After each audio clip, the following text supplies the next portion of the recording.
fire at a Spokane apartment building and the evidence an arsonist may have accidentally left behind. Investigators say a fire that forced dozens of people from their homes last night was deliberately set. Crews responded to the Hamilton House Apartments at Hamilton and Boone just after midnight last night and found the laundry room on fire. KXLY4's Jeff Humphrey has the story. The first ladder trucks on the fire scene got very busy trying to evacuate the Hamilton House's 42 units.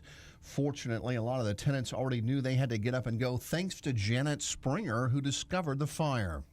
I was walking in the door and I smelled gas and just continued walking in. Thought I'd check the laundry room, opened the laundry room door and it was filled with smoke.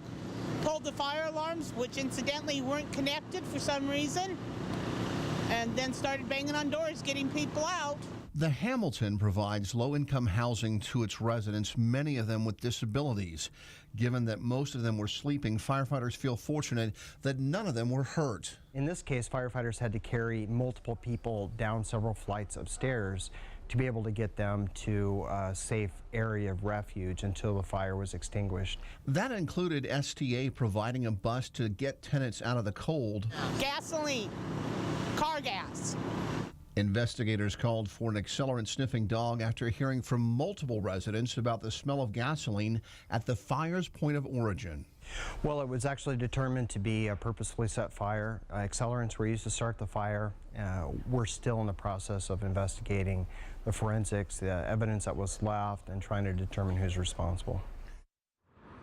And Kylie, because the fire was set here in the electrical/laundry room, apparently the heat damaged the wires that carried power to those fire alarms, and that's why the pull boxes were not working. Since this fire was set when people are inside, investigators now seeking the charge of first-degree arson.